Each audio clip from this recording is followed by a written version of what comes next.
واقعی عقل مند خواتین اس بیان کو سنیں گی تو وہ جو مسکنسپشن پیدا کیا جاتا ہے کہ جناب اسلام میں عورتوں کو آزادی نہیں ہے، جناب اسلام میں عورتوں کے لیے گھٹن ہے، اللہ اکبر، ذرا پہلے اسلام سے پہلے کے حالات پڑھو اور اس کے بعد اسلام کے آنے کے بعد عورتوں کو کیا شاندار مقام میرا دین دیتا ہے۔ اللہ کے نبی نے دا بیسٹ لوگوں کی جب مثال بیان کی، بہترین لوگوں کی مثال بیان کی، تو نبی پاک فرماتے ہیں، ترمذی کی حدیث ہے، سب سے بہتر وہ ہے جو اپنے اہل کے لیے بہتر ہو، یعنی اپنی فیملی کے لیے بہتر ہو۔ اور آقا فرماتے سنو میں تم سب سے زیادہ اپنے اہل کے لیے بہتر ہوں۔ نبی پاک سب سے زیادہ اپنی فیملی کے لیے بہتر۔ نبی پاک علیہ الصلوۃ والسلام سے ایک شخص نے پوچھا، حضور شوہر پر بیوی کا کیا حق ہے؟ تو آپ نے فرمایا جب وہ کھائے یعنی شوہر کھائے تو بیوی کو کھلائے، جب لباس پہنے اسے بھی پہنائے، اس کے چہرے پر نہ مارے، اسے بدصورت نہ کہے، اور اگر سمجھانے کے لیے اس سے علیحدگی کرنی پڑے تو گھر میں ہی علیحدگی کرے۔ اللہ اکبر۔ ایک بار حضرت عمر فاروق رضی اللہ عنہ کی بارگاہ میں، سنیے گا، بڑا دلچسپ واقعہ۔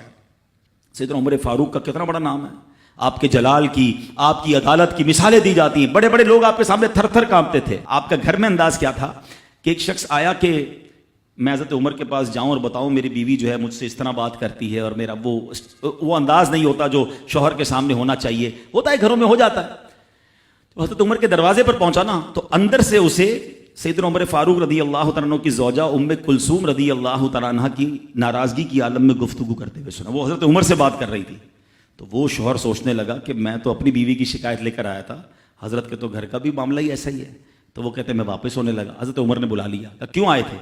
تو کہا کہ میں تو حضرت اپنی بیوی کی شکایت کرنے آیا تھا، مگر میں آپ کے دروازے پر آیا، آپ کا بھی معاملہ ہی ایسا ہی ہے، تو میں سمجھ گیا ہم دونوں ایک ہی معاملے میں ہی ہیں۔ اب حضرت عمر نے جو ان کی تربیت فرمائی نا، آپ نے فرمایا میری بیوی کے مجھ پر چند رائٹس ہیں، چند حقوق ہیں، مجھے اس سے چند فائدے حاصل ہوتے ہیں جس کی بنا پر میں اس سے درگزر کرتا ہوں۔ پہلا یہ کہ یہ میرے لیے جہنم کی آڑ ہے، میرا دل اس کی وجہ سے حرام کاموں سے بچا رہتا ہے۔ نمبر دو، جب میں گھر سے نکل جاتا ہوں یہ میری خزانچی بن جاتی ہے، یعنی میرے مال کی نگہبان بن جاتی ہے، میری دھوبن بن جاتی ہے، میرے کپڑے دھوتی ہے، میرے بچے کی پرورش کرتی ہے، میرے لیے روٹیاں اور کھانے پکاتی ہے۔ تو وہ شخص کہتا ہے یہ سارے فائدے تو مجھے بھی اپنی بیوی سے حاصل ہیں، تو میں تو کبھی درگزر سے کام نہیں لیتا، وہ مجھے کہتی میں اسے لڑنا شروع کر دیتا ہوں۔ کہتا آج آپ کی بات سے نصیحت مل گئی، اب میں اپنی بیوی کی چھوٹی موٹی باتوں کو میں بھی درگزر کر دوں گا۔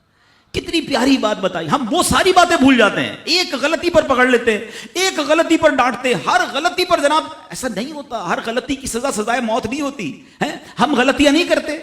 اگر جس طرح ہم اپنی بیوی کو اور غلطی پر ڈانٹتے وہ ڈانٹنا شروع کر دے پھر کیا حال ہوگا؟ تو ایسا نہ کرے، وہ بھی دل رکھتی ہے، ہم نے کسی انسان سے شادی کی ہے، کمپیوٹر سے نہیں کی، ٹھیک ہے نا؟ تو کمپیوٹر بھی آج کل وائرس آ جاتا ہے، تو وہ تو انسان ہے، غلطی ہو گئی، کوئی بات نہیں۔ تو سبحان اللہ، اتنا پیارا مذہب ہے۔